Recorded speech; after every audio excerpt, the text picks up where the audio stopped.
Hello दोस्तों, मेरा नाम मनोज है और मैं डेली करंट अफेयर के आपके एग्ज़ाम में आने वाले क्वेश्चन इम्पोर्टेंट क्वेश्चन में लेके आया हूँ आपके लिए। और क्वेश्चन के साथ साथ मैं उसके आंसर का एक्सप्लेनेशन भी दूंगा, क्योंकि कभी कभी एग्जामिनर आपको क्वेश्चन को थोड़ा घुमा के पूछ सकता है। तो उस क्वेश्चन के रिलेटेड जो भी इन्फॉर्मेशन होगी वो मैं आपके साथ शेयर कर रहा हूँ, तो वीडियो में बने रहें। मैं पहला क्वेश्चन लेता हूँ। मुंबई और अबू धाबी के बीच 1 अक्टूबर से दैनिक उड़ानें संचालित करने की घोषणा बुधवार को किस विमानन कंपनी ने की है? तो इसमें 4 ऑप्शन हैं। Vistara airlines, air India, spice jet, इनमें से कोई नहीं। तो इसका जो राइट आंसर है वो विस्तारा एयरलाइंस है। ठीक है ना। विस्तारा एयरलाइंस जो कंपनी है उसने अभी ये इसका घोषणा की हुई है। तो ये बुधवार को इसने की है। मुंबई से अबू धाबी के लिए 1 अक्टूबर से इसकी जो डेली नॉन स्टॉप फ्लाइट सेवा शुरू होने जा रही है। इसमें जो 2 कंपनियां हैं, टाटा ग्रुप और सिंगापुर एयरलाइंस, इन दोनों ने एक साथ मिलकर इसकी उड़ान सेवा की शुरुआत करी है। और इसके लिए जो विमान यूज़ कर रहे हैं, एयरक्राफ्ट जो यूज़ करेंगे वो A320 एयरक्राफ्ट यूज कर रहे हैं। इस क्वेश्चन को ये आपसे घुमा के भी एग्जामिनर पूछ सकता है कि इसमें जो एयरक्राफ्ट यूज किया जा रहा है वो कौन सा किया जा रहा है। तो A320, ठीक है। इसमें ये क्वेश्चन ही बनता है कि इसमें जो कंपनियां हैं वो कौन कौन सी हैं। तो इसमें टाटा ग्रुप और सिंगापुर एयरलाइंस, इन दोनों ने मिलके स्टार्ट कर रहा है। इसको ये क्वेश्चन को और घुमा के मूव करके ये पूछ सकता है कि किस डेट से मतलब ये सेवा स्टार्ट की जा रही है। तो इसका जो राइट आंसर रहेगा वो 1 अक्टूबर रहेगा। ठीक है, तो ये ध्यान रखना है आपको। मैं नेक्स्ट क्वेश्चन लेता हूँ अब।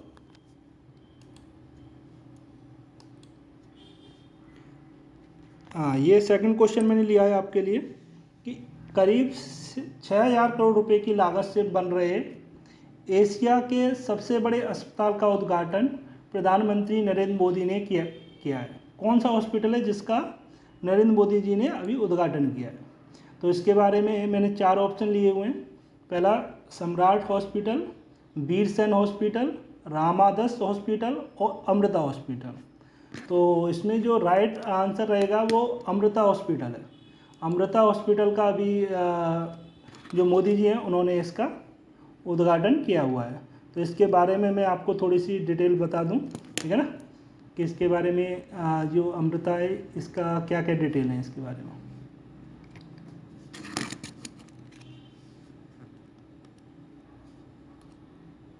तो जो अमृता हॉस्पिटल है ये 133 एकड़ क्षेत्र में फैला हुआ है और इसमें 2600 बेड हैं। ये एशिया का सबसे बड़ा प्राइवेट हॉस्पिटल बताया जा रहा है। इस हॉस्पिटल का जो मैनेजमेंट करेंगे वो अमृतानंदमयी मठ है उसकी तरफ से किया जाएगा। और ये अमृतानंदमयी जो देवी जी हैं इन्होंने 1998 में अमृता हॉस्पिटल की स्थापना देखभाल के लिए मतलब बहुत अच्छा योगदान दिया हुआ है। और कोचीन में ये दक्षिण एशिया का प्रमुख हॉस्पिटलों में से एक हॉस्पिटल है। ठीक है, तो इसमें आपसे क्वेश्चन पूछा जा सकता है कि इसमें जो अमृता हॉस्पिटल है उसका प्रबंधन या मैनेजमेंट कौन देख रहा है? तो अमृतानंदमयी मठ होगा। ठीक है, इसी तरह ये क्वेश्चन मूव करा के भी पूछ सकता है, घुमा के भी पूछ सकता है, आंसर वही रहेंगे। इसलिए मैंने उस क्वेश्चन के रिगार्डिंग जो भी इंपॉर्टेंट पॉइंट ऑफ व्यू है वो भी मैंने नोट डाउन किए, मैं वो आपको एक्सप्लेन करता जा रहा हूँ। नेक्स्ट क्वेश्चन मैं लेता हूँ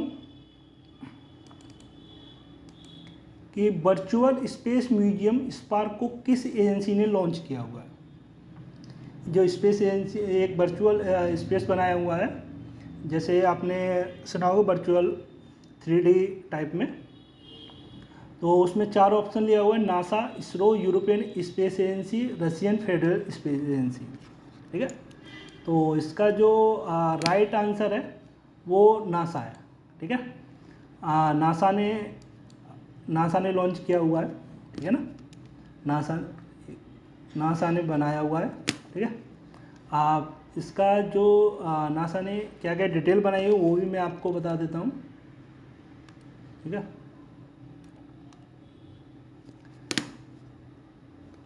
ये अभी जो वेडनेसडे को ही इसका लॉन्च किया हुआ है इन्होंने, जो इसरो के अध्यक्ष हैं सोमनाथ द्वारा, उनके द्वारा लॉन्च किया गया है।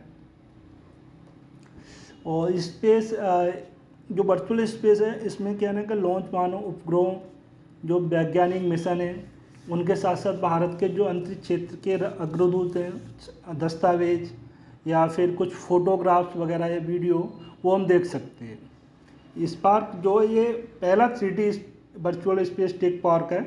इसमें कुछ चीज़ें ऐड की गई हैं, वो हैं एक संग्रहालय, एक थिएटर है, एक वेधशाला है, आदमकट रॉकेट के साथ साथ इसमें एक बगीचा है, एक झील किनारे कैफे क्षेत्र भी है। कई सारी चीज़ें इसमें ऐड की गई हैं।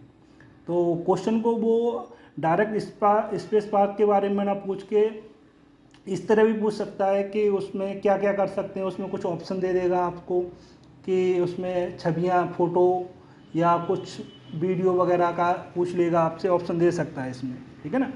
तो ये अपने पॉइंट नोट डाउन करते जाइएगा। नेक्स्ट क्वेश्चन मैंने लिया हुआ है,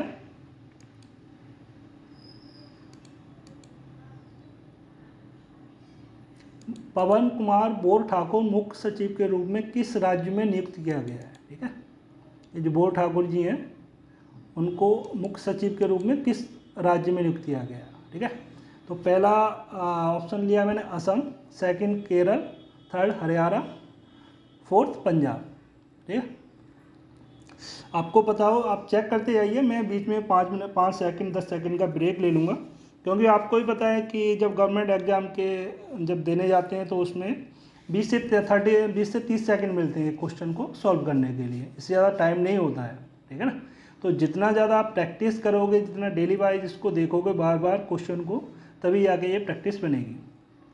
तो इसमें जो क्या गया, असम में क्या गया है, इसमें जो बोर ठाकुर जी हैं वो जो अभी करंट में जो सचिव हैं जिष्णु बरुआ, उनकी जगह पे ये आएंगे और ये 31 अगस्त 2022 से अपना कार्यभार संभालेंगे। ये उसी दिन जो अभी सचिव हैं जिष्णु बरुआ जी, वो रिटायर हो जाएंगे। जो बोर ठाकुर जी हैं वो 1989 बैच के IAS अधिकारी हैं और ये मूल रूप से मध्य असम के नागांव जिले के कलियाबोर गांव के रहने वाले हैं। तो क्वेश्चन में ये मूव आपसे घुमा के पूछ सकता है कि जो बोर ठाकुर जी हैं वो किस एरिया से आते हैं, मतलब किस स्टेट से आते हैं। तो याद रखना है वो मध्य असम के नागांव जिले के कलियाबोर के रहने वाले हैं। और जो अभी सचिव हैं जिष्णु बरुआ जी, ये 31 अगस्त को जब अपने रिटायर हो जाएंगे, उसके बाद 2 साल की अवधि के लिए APDCL के अध्यक्ष के रूप में कार्य करेंगे। यहाँ पे ये क्वेश्चन और बनता है कि जो कि नेक्स्ट जो APDCL होगा उसके 2 साल के लिए अध्यक्ष कौन रहेगा। तो ये आप यहाँ पे नोट डाउन कर सकते हैं कि सचिव जो अभी मुख्य सचिव हैं जिष्णु बरुआ जी, ये आपके नेक्स्ट APDCL के अध्यक्ष रहेंगे। ठीक है ना, अब नेक्स्ट क्वेश्चन मैं लेता हूँ कि भारत सरकार द्वारा यूनेस्को की अमृत सांस्कृतिक विरासत सूची में अंकित होने के लिए किस नृत्य शैली को नामित किया गया। जो अपने इंडियन डांस होते हैं, अलग अलग हर स्टेट का अलग डांस होता है, वो फेमस डांस होता है उस जगह का। तो अपने इंडियन गवर्नमेंट ने अभी अपना एक डांस का सजेस्ट किया हुआ है। तो वो 4 ऑप्शन मैंने लिए हुए हैं, कुचिपुड़ी, भरतनाट्यम, कथक, गरबा। इन 4 ऑप्शन में से क्या राइट आंसर रहेगा, वो रहेगा गरबा। ठीक है ना, तो गरबा के बारे में आपको पता, गरबा जो है वो गुजराती एक डांस है जो अपने भारत में, जहाँ के मोदी जी अपने रहने वाले हैं, तो वहाँ के से आता है ये गरबा नृत्य। और ये जो अमरूद संस्कृति का ये क्या है, इसके बारे में थोड़ा सा डिटेल बता देता हूँ कि 2022 तो 2026 का जो साइकिल रहेगा, उसके लिए 2003 कन्वेंशन की अंतर सरकारी समिति का सदस्य चुना गया है भारत को।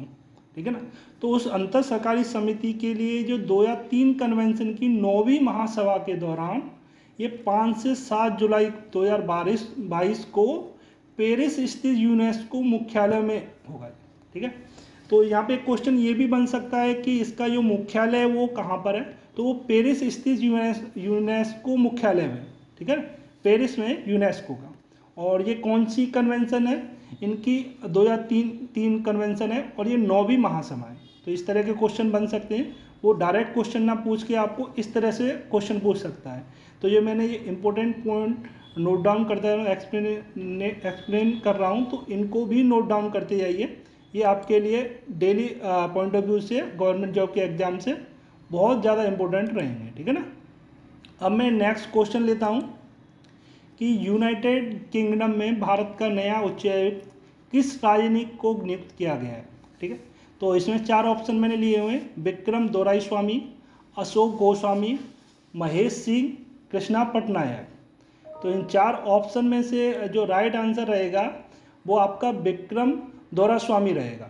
जो विक्रम दोरास्वामी, इनके बारे में आपको बता देता हूँ कि ये क्या है।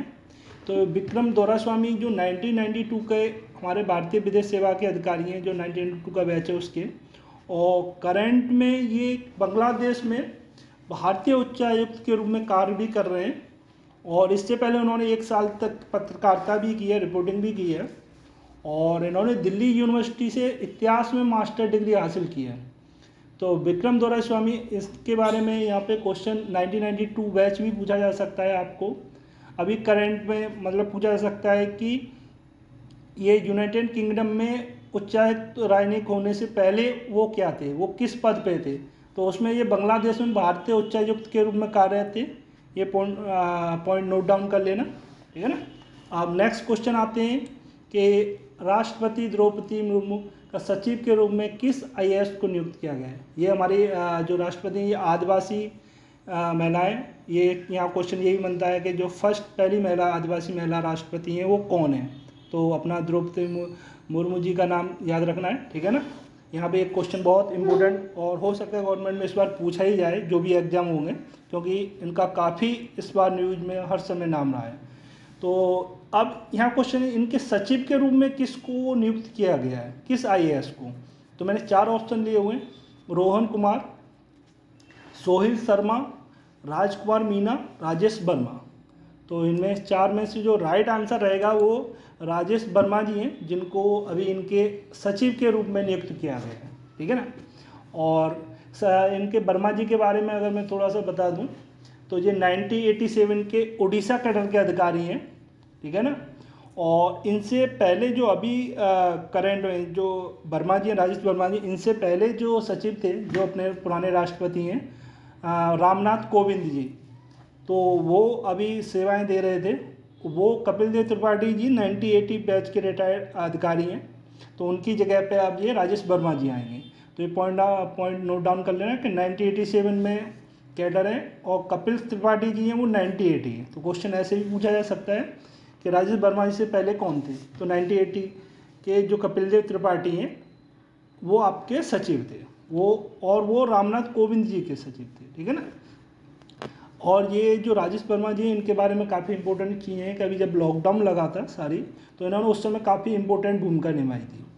और इन्होंने इससे ये पहले कॉर्पोरेट मामलों के सचिव भी रह चुके हैं। ये वर्मा जी, राजेश वर्मा जी आपके, ये उड़ीसा के मुख्यमंत्री जो नवीन पटनायक हैं उनके प्रधान सचिव और उड़ीसा सरकार के ऊर्जा विभाग के प्रधान सचिव के रूप में काम किया है। यहाँ आपसे क्वेश्चन पूछा जा सकता है कि राजेश वर्मा जी जो अभी सचिव हैं उन्होंने पहले कहाँ काम किया है, मतलब पहले वो किस पद पर कार्यरत थे। तो या फिर उनसे पूछा जा सकता है आपसे कि उड़ीसा के जो मुख्यमंत्री नवीन पटनायक हैं तो उनके प्रधान सचिव और उड़ीसा सरकार के ऊर्जा विभाग के प्रधान सचिव के रूप में किसने काम किया है। तो यहाँ पर राजेश वर्मा जी का ऑप्शन दिया जाता है और दिया जा सकता है और 3 अदर दिए जा सकते हैं। तो राजेश, ये काफ़ी इंपॉर्टेंट क्वेश्चन है और राजेश वर्मा जी का काफ़ी नाम हाईलाइट रहा है, ठीक है ना। अब मैंने ये नेक्स्ट क्वेश्चन सेलेक्ट किया हुआ है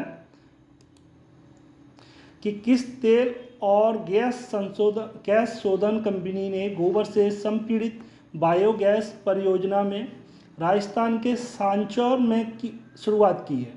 मतलब जो अपनी ये ऑयल कंपनी है, तो इनमें से गोबर से और बायोगैस के साथ इन्होंने किस जगह, मतलब जो अपना ये राजस्थान का सांचौर है वहाँ पे शुरुआत की, तो कौन सी कंपनी है। तो मैंने ये 4 कंपनी के नाम आपको ऑप्शन में दिए हुए हैं, HPCL, second Bharat petroleum, third NTPC और फोर्थ इनमें से कोई नहीं। तो इसमें जो राइट आंसर है वो HPCL का है, ठीक है ना। ये नोट डाउन कर लेना, ये HPCL का, ठीक है।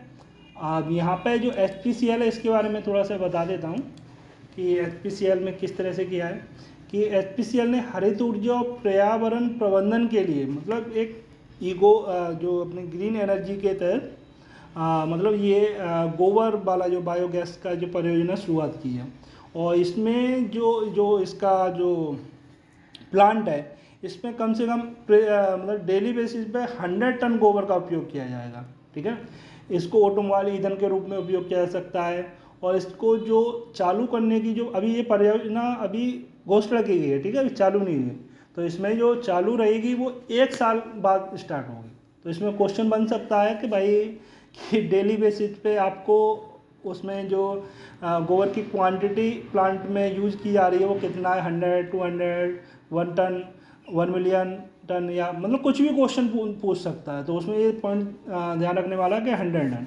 और ये कहाँ पे है, ये आपसे डायरेक्ट इस तरह ना पूछ सकता है कि HPCL ने कि किस स्टेट में या किस स्टेट की किस जगह पे किया हुआ है। तो राजस्थान के सांचौर में किया हुआ है। तो ये पॉइंट आपको नोट डाउन करने वाला पॉइंट है।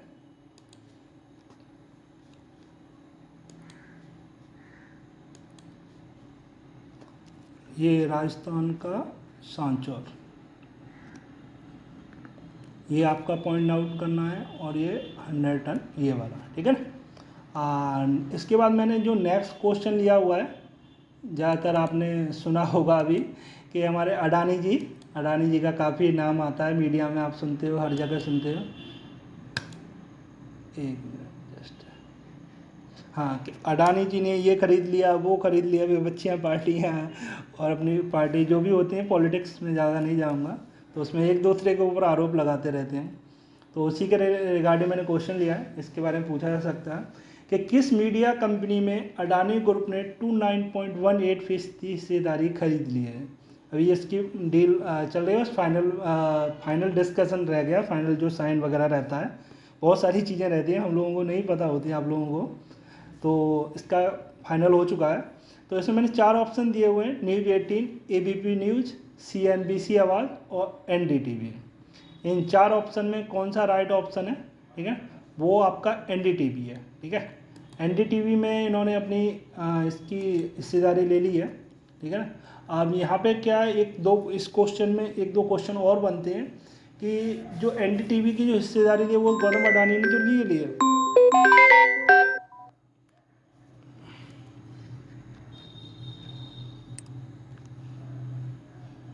है, गौतम अडानी जी ने में तो लिए, तो उसको लिए, ठीक है। उसके अलावा उनकी जो कंपनी है तो उसका नाम यहाँ पे पूछा जा सकता है कि जो अडानी जी की मीडिया कंपनी है वो कौन सी है।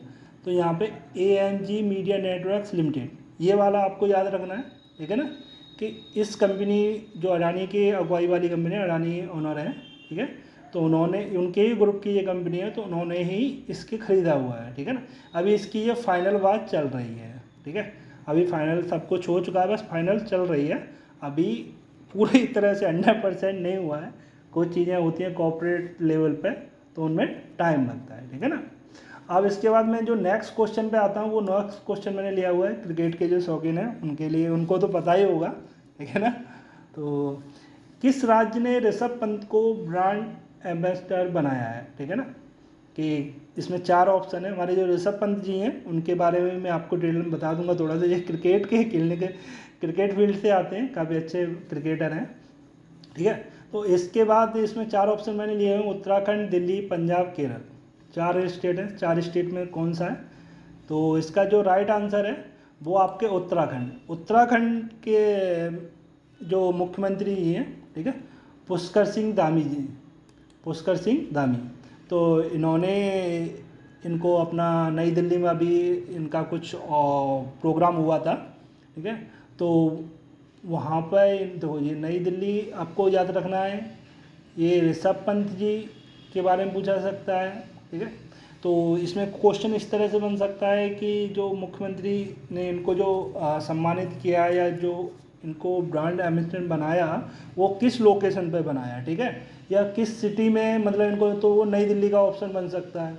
या इस तरह से कि उत्तराखंड के जो मुख्यमंत्री पुष्कर सिंह जी हैं, तो उन्होंने अपनी नई दिल्ली में जो प्रोग्राम हुआ या अपना ब्रांड एम्बेसडर के रूप में किसे नियुक्त किया या किसको सम्मानित किया, तो वो ऋषभ पंत जी, ठीक है।